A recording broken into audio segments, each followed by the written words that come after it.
Is House Bill 2222. Adam, could you give us a briefing?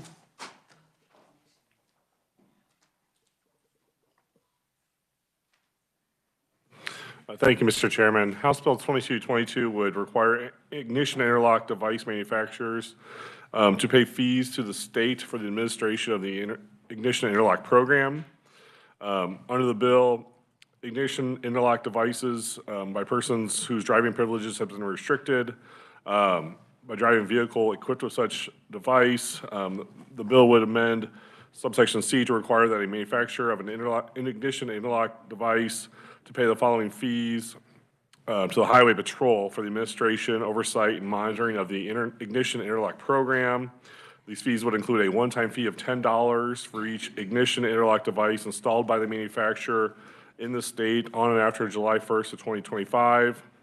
And then secondly, a fee of $5 per month for each ignition interlock device in use and maintained by the manufacturer in the state. The monthly fee would be assessed or remitted if the ignition would not be accessed or remitted if the ignition interlock device is installed and used by a person who the division determines is eligible for reduced ignition interlock device program costs under law. Under the bill, this would also establish the IID fee program fund.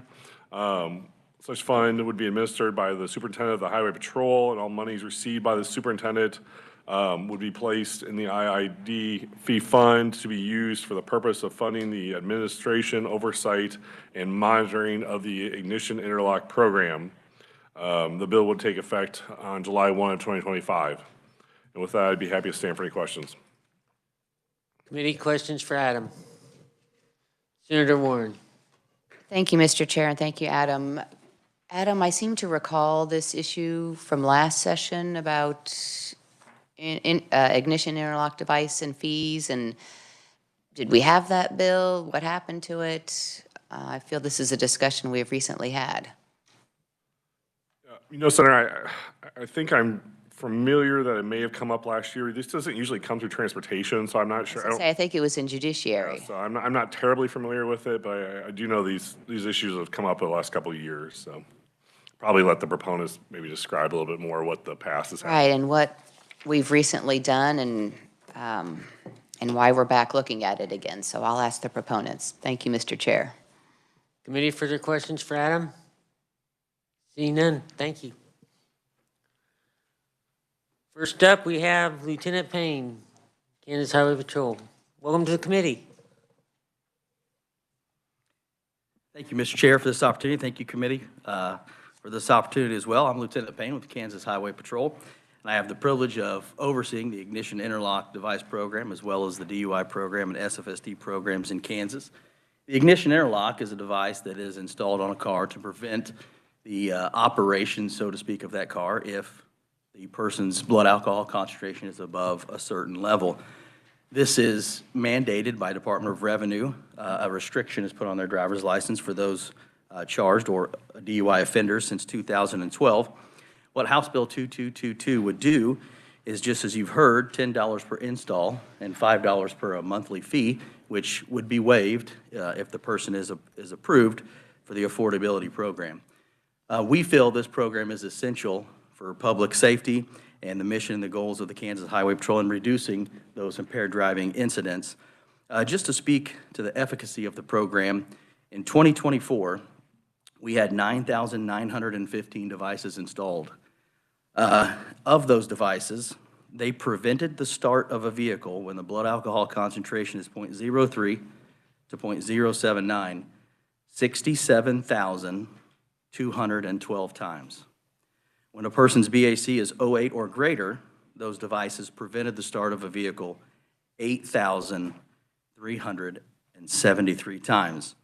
So as you can see, this program is effective. It does prevent, it does work. Within the Ignition Interlock program, there are two divisions. We have the vendor oversight program, as well as the customer, consumer, or offender oversight part. The vendor oversight program oversees 7 manufacturers. Of those manufacturers within the state of Kansas that are approved, there are roughly 300 service centers, 400 technicians, and this one person currently, we are hiring out for the second position, but they oversee all 7 vendors, all 300 service centers, and all 400 technicians, and have the responsibility to ensure the certification of the devices, the certification of the service center, and the certification of all the technicians. This requires physical inspections of said service centers. On the other side of that, we have the consumer or the offender compliance division. Last year in 2024, they are mandated by the state to do a 90-day look back to consider compliance with the program for those using it. And KDOR, we work with KDOR on that. And of those 3 troopers that do that, they conducted 5,135 reviews last year, looking back over the previous 90 days so that these persons can get their full driving license privileges reinstated. Of that, 3,909 were completed, successfully completed the program. 1,136 were denied on the last 90 days. Of those 1,136, 90 asked for a secondary review, in which we grant them that review because of discrepancies or whatever the case may be. We will take a second look at those. Of that, 51 were still considered not in compliance, which then extends their interlock usage. This program is extremely effective in what it does in preventing those who have potentially made bad decisions in the past into recreating those or redoing those. As you can see, 67,000, 8,000 prevented starts, I think, speak to themselves. So with that, being in respect of your time and the other bills that you have to hear this morning, I will stand for any questions, should you have any. Senator Klemp. Thank you, Mr. Chair, and thank you for your testimony. Today there's, I think, to have the interlock put on a vehicle, there's a cost for that by wherever they're getting that from. In addition to that, they pay a monthly fee as well, I think, for that today as well. What are the total costs, if you know, for a monthly fee for between these two, this plus the other, just having the interlock on the vehicle? We have a lot of employees that participate in your program, so so I'm a fan of it, but I'm just curious if the added fees are going to be painful. So that's a very good question. So in Kansas, we don't regulate the fees in any way to create a free market so they can compete with each other for business. So I can't tell you exactly what they are. I can give you a range. I know that it ranges anywhere from about $75 to $80 all the way up to $100 and about $30, $140 for the base services. And it depends on what company you go with and who you select and what services you add on to it, whether you add insurance protection or whatever the case may be. Does that answer your question, sir? Yes, sir. Thank you, Mr. Chair. Thank you for your service and for your testimony today. So my question to the revisor was, didn't we do something with these kinds of fees in requiring the manufacturer to collect these fees, to charge them and collect them? So can you tell us the history of why we don't currently have manufacturers collecting this fee, and if there was a bill in the last term of the Senate? Yes, Senator, there was a bill in the last term. It went through the Senate. To be honest with you, I'm not exactly sure what happened between the Senate and the House. I can't speak to why it didn't make it or why it didn't pass. I can't tell you that. I don't know the answer to that. I just know that it was presented to the Senate last year, and it passed the Senate. Okay, so I did have some recollection. Like, we just looked at this, and it, I think, was about the same proposal, have the manufacturer charge the one-time fee for installation and then a monthly fee also. You said, though, that the monthly fee, this bill makes it look like the manufacturer is charging only a fee of $5 per month for each ignition interlock device, but do manufacturers charge more per month for each ignition interlock device? Yes, ma'am. The $5 fee would be that's what the manufacturer would pay us to oversee the program. So it's separate from what they charge the consumer. And one follow-up question, if I may, Mr. Chair, thank you. So we're establishing in the state treasury with this bill the IID fee program fund. Is there a fiscal note associated with that? Yes, ma'am, there is. Okay, and it's not in our testimony, so what is it? I cannot speak to the fiscal. That's not my realm of expertise. Mr. Morito here, though, is the fiscal expert for us on the fiscal note. He may be able to give you an answer. Okay, great. So, Absolutely, Chairman. thank you.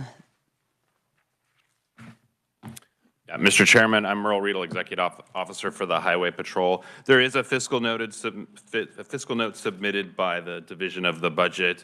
That fiscal note indicates revenue estimated at $648,270 for FY 2026. The fiscal note additionally notes supporting 6 FTE positions. From the agency's perspective, we just want to clarify that we would not be adding six FTE positions to the Highway Patrol, but rather we would switch the funding source for 2 FTE positions. These are positions that currently exist. They are supported with other state funds. So this fee would go to cover the cost of these 2 existing positions that administer that program.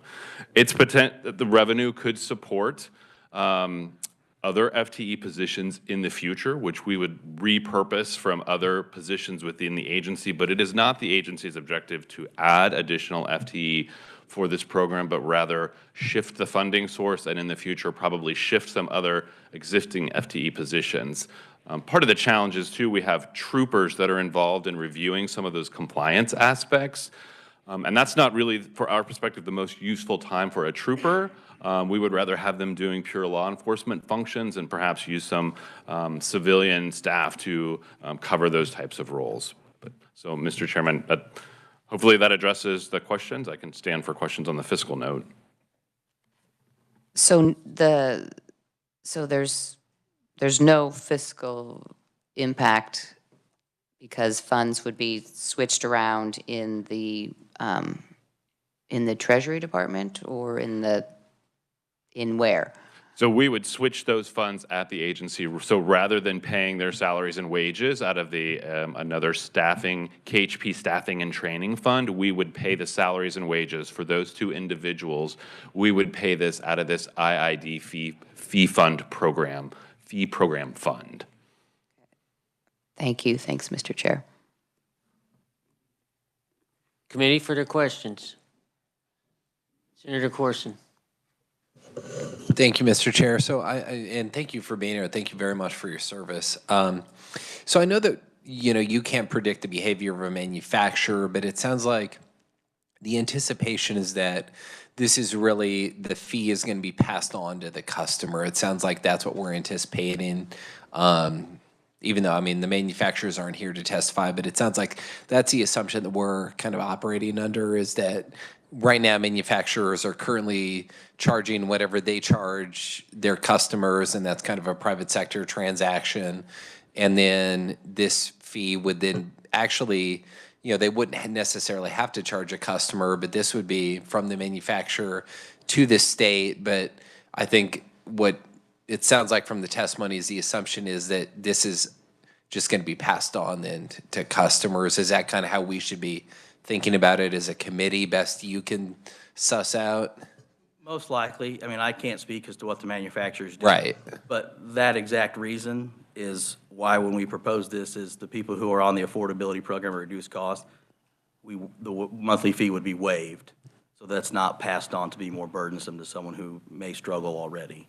Right. I appreciate that you did that, and thanks for that. Thanks for that information. Thank you, Mr. Chair.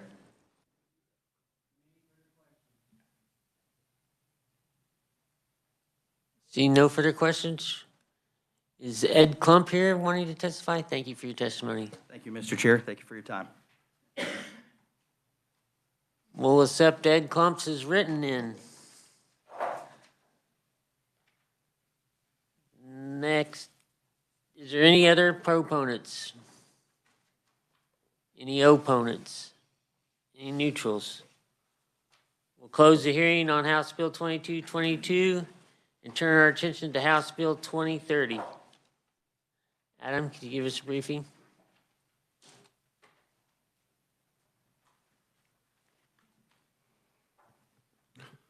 Thank you, Mr. Chairman. House Bill 2030 would exclude dealers and manufacturers of trailers from certain provisions of the Vehicle Dealers and Manufacturers Licensing Act. Under current law, the Vehicle Dealers and Manufacturing Licensing Act regulates vehicle dealers and manufacturers by establishing certain requirements on the manufacturing, distribution, and sales of vehicles. The act also provides for the licensing of such dealers and manufacturers by the Division of Vehicles.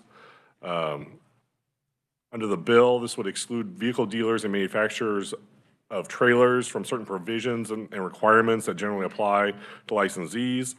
The exclusions would be KSA 8-2414, which is the cancellation, termination, or non-renewal of franchise agreements between dealers and manufacturers or distributors, cause, hearing, burden of proof, compensation upon termination, effective non-compliance by a manufacturer or distributor, 8-2415, correction of warranty defects, compensation to dealer, promotional allowances or incentive payments, claim for reimbursement from dealer, 8-2416, sale, transfer, or assignment of dealership, notice and limitations, disapproval procedure, duties of manufacturer or distributor, appointment of successor, 8-2419, liability of manufacturers and distributors for defects in equipment, indemnification for damages, 8-2430, establishment of additional or relocation of existing new vehicle dealer procedure relevant market area, 8-2431, exemption for manufacturers with dispute resolution procedures,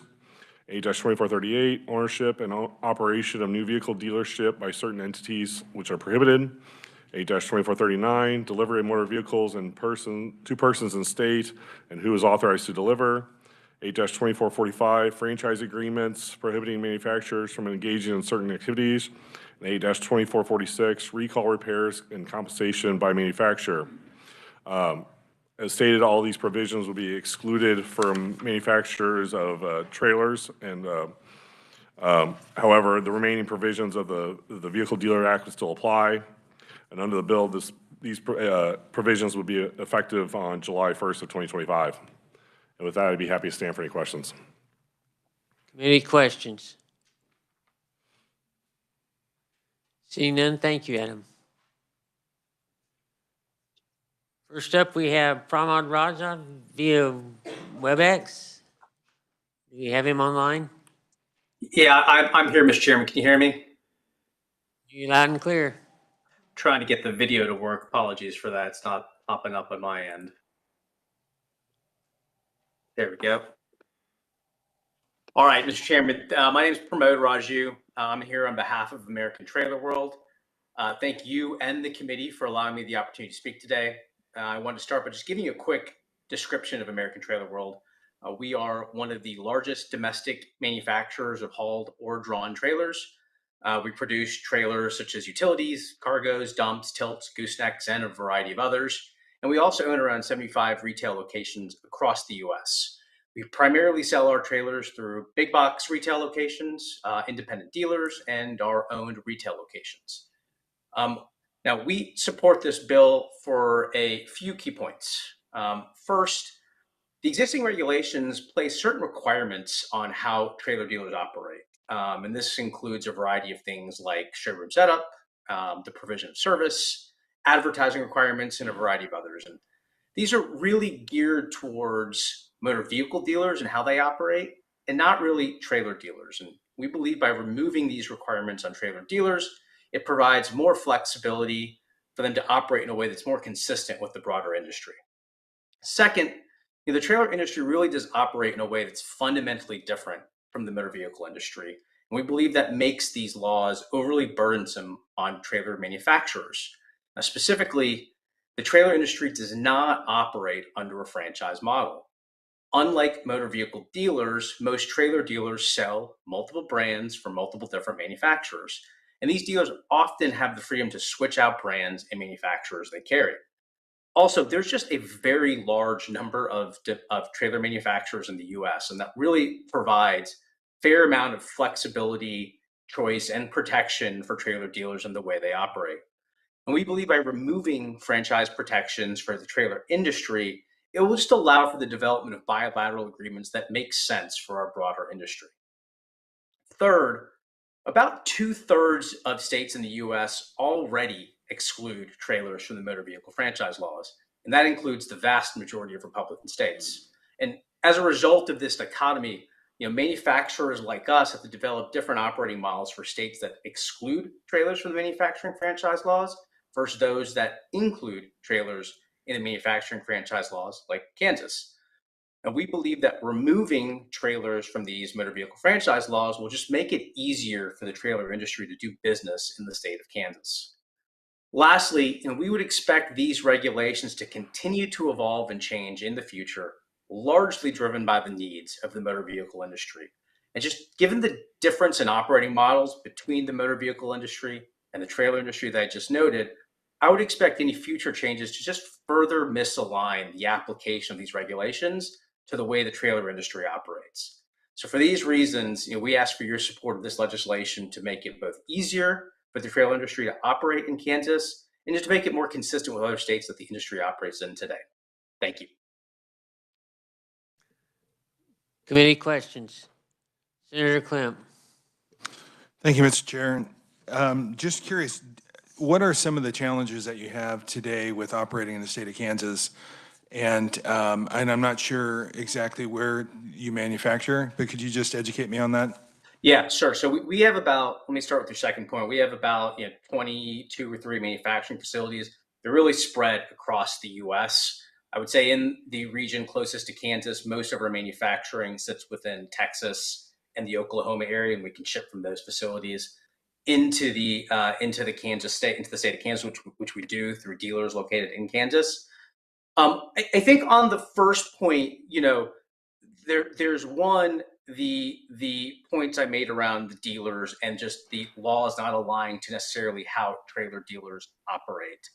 I think two, the way we set up relationships from a manufacturing perspective with dealers, again, like we don't operate in a world where dealers just carry our product. And if you think about several concepts of like, you've got a dealer that today was, had 50% of their lot with our product, and tomorrow decided I only want it to be 10% of the lot. In our world, we want some level of freedom to change commercial relationships if that happens. I think that is restricted under the world today. In the motor vehicle world, where you have these unique franchise relationships where that can't happen, these protections make sense. In our world where that doesn't exist and where dealers have a lot more flexibility and freedom around who they carry, what they carry, etc., it provides challenges on the manufacturers.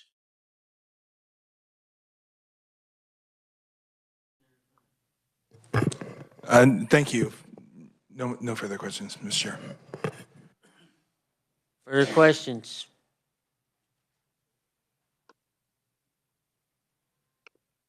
Seeing no further questions, thank you very much. Appreciate it. Thank you.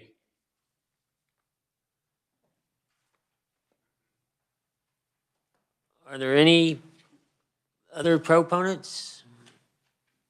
Any opponents? Any neutrals? Seeing none, I do have one question for Adam. Adam, this doesn't affect the current motor vehicle dealers, does it, in any way? No, this would only be limited to manufacturers of semi-trailers and travel trailers. So that would have no impact on motor vehicles. Thank you. With that, we'll close the hearing on House Bill 2030. Committee would like to turn our attention to Working House Bill 2168.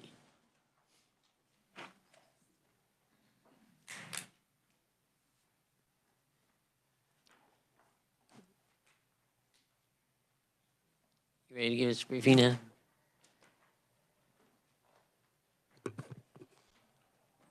Thank you, Mr. Chairman. House Bill 2168 would establish the blackout license plate provided by essentially the state or the Department of Revenue.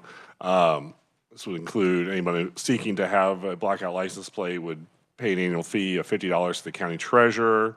The fee would go towards the license plate replacement fund, which is also would be administered by the Secretary of Revenue, and the expenditures would be used for the costs associated with replacing license plates when the license plates would be exhausted. Committee questions? Senator Tyson. Thank you, Mr. Chairman. After committee, we had had a discussion with the department, and they were going to get back to us on the cost of developing these plates or putting these plates together. Did we ever hear anything back from the department? Zach, do you have anything?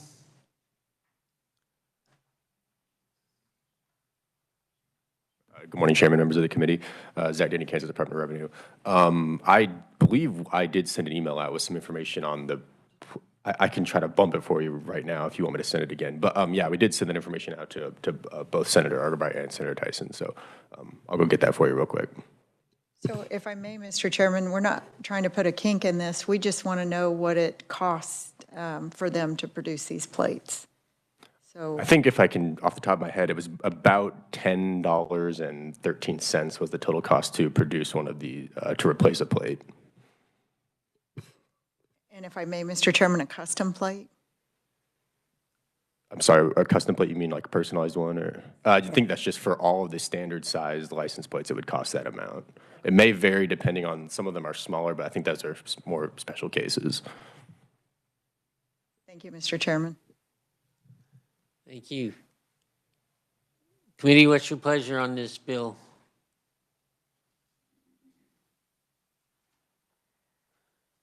Senator Albright. Thank you, Mr. Chair. A tail-on question that we asked after the meeting was basically why are the blackout plates, that cost used to update the other custom plates, because that was part of the equation, and why wouldn't those other custom plates pay a fee to update their own plate? So that was part of Senator Tyson's question, but that was the other piece of that conversation that, and I'm sorry, if I received that email, I don't remember getting it, so. Thank you, Mr. Chair, but that was our discussion. If you want, we can hold off working this till tomorrow. Give people time. All right, good idea, Senator Tyson. Thank you, Mr. Chairman. We don't want to blow it up. We just felt like the custom plates should cover their own cost. I don't know what that would do, though, Mr. Chairman. That's all we were looking at. Excellent. I think we will hold off till tomorrow to work this bill. Let people get their answers, get time to read the emails. Could you resend that to everybody? Excellent. You might send it to Florence also so we can get it out for the committee. Well, committee, let's turn our attention to 2124. We heard that one recently.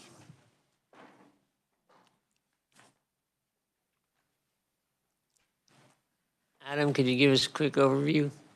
Thank you, Mr. Chairman. Yes, House Bill 2124 would commemoratively designate essentially two sections of highway and one bridge.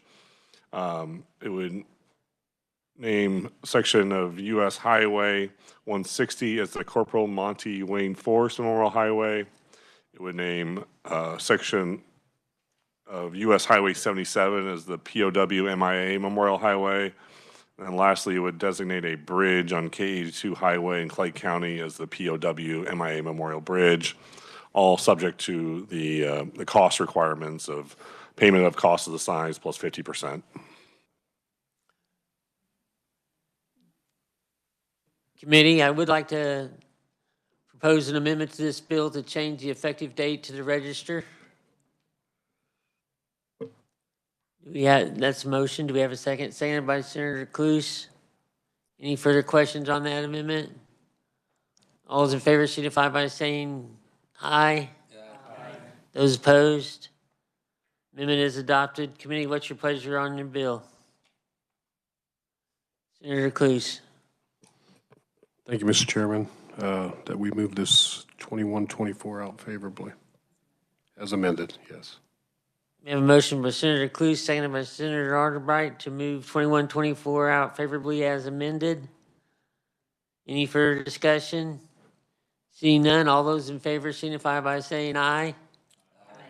Those opposed? The bill went out. Senator Bowers, I believe this is in your district. Would you like to carry this? Thank you very much.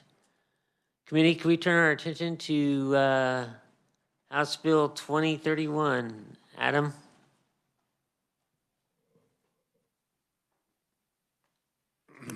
Thank you, Mr. Chairman. House Bill 2031 would permit driving school instructors and motorcycle driving school instructors to possess a driver's license from any state. Essentially, the bill would remove the requirement that these driving school instructors require or possess a Kansas driver's license. The bill would expand that so that they hold a essentially equivalent driver's license, if not a Kansas license in another state, subject to that they also pass all the other requirements of being a driving school instructor. Committee questions for Adam? Committee, would like to amend this to change it to publication on the register. Do we have a motion? Moved by Senator Tyson, seconded by Senator Arterbright. All those in favor signify by saying aye. Aye. Committee, what's your pleasure on this bill? Senator Cluse. Thank you, Mr. Chairman. We move House Bill 2031 as amended out favorably. We have a motion to move it out favorably. Do we have a second? Seconded by Senator Klemp. Any further discussion? All those in favor signify by saying aye. Aye. Those opposed? The bill's on its way to the floor. Motion carried. Senator Arterbright, would you like to carry that bill? I'd be happy to, Mr. Chairman. Thank you, sir. I appreciate it. With my knees, it's getting tough to stand up for very long. I think we may have time for one more or two more. Let's try 2289.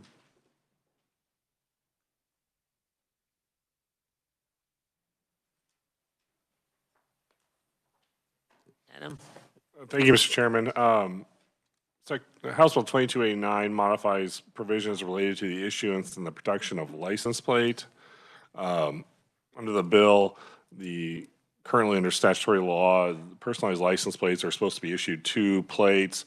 The bill would decrease that to 1 plate, and also removes requirements for when application to be made. Currently, it's 60 days prior to the renewal of registration. The bill would change the language so that it would be on the registration date. Section 2 removes provisions requiring license plate decals to be affixed to license plates containing letters designating the county. However, as was provided, the statutory section that was adopted, I believe, last year would still remain that for any plate issued after July 1st of 2024 would still be required to have a decal. And Section 3 also kind of removes corresponding language for certain plates dealing with the decals. But the overarching statute would still apply. And with that, I'd be happy to stand for any questions. Any questions for Adam?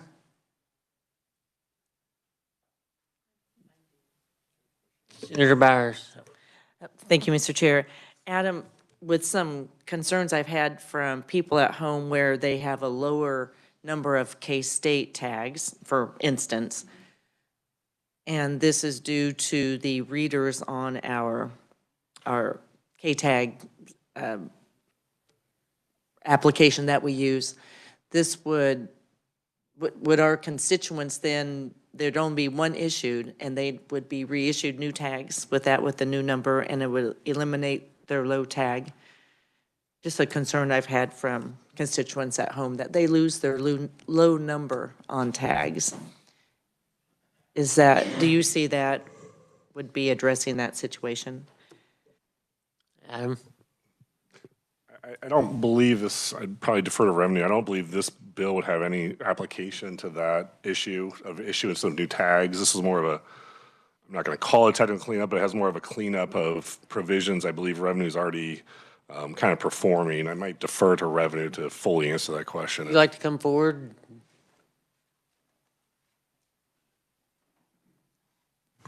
Good morning, Mr. Chairman, members of the committee. Zach Denny, Kansas Department of Revenue.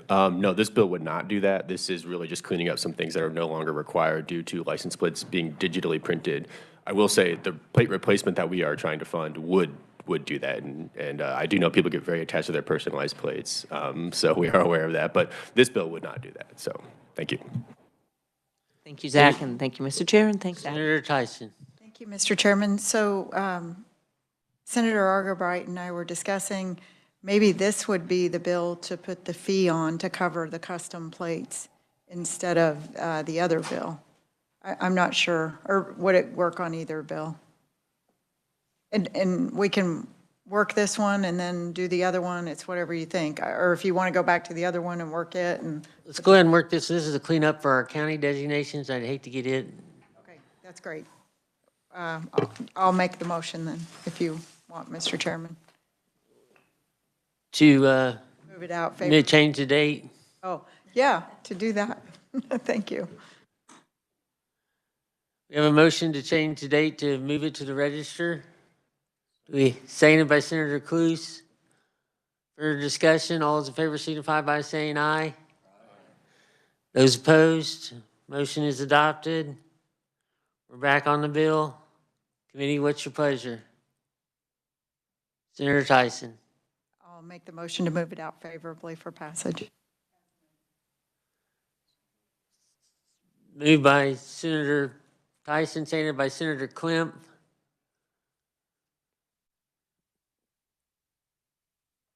All those in favor signify by saying aye. Those opposed? Motion carries. House Bill, that was 2289, correct? It's moving out favorably for passage as amended. Committee, we could try one more. 2122.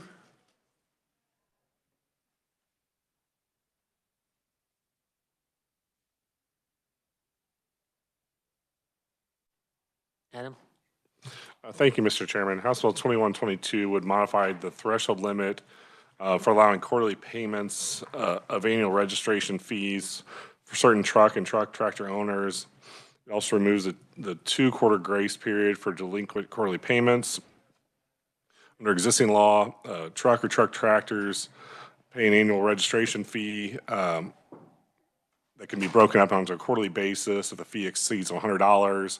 The bill would increase that threshold so that we would have to exceed $300 instead of $100 to qualify for the quarterly basis payments.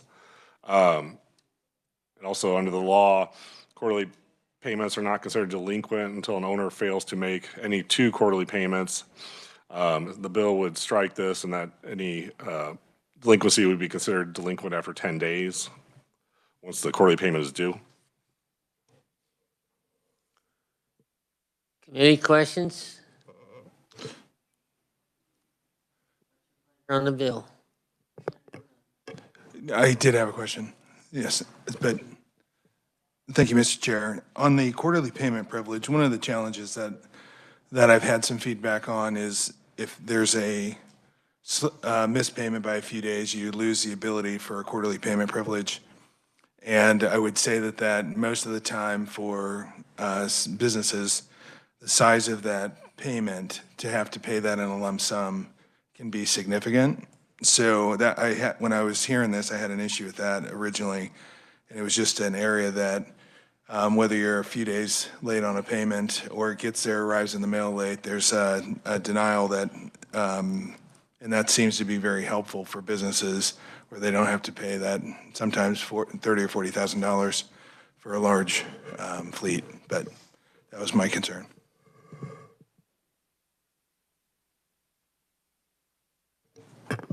I would create an amendment to address that. Yes, sir.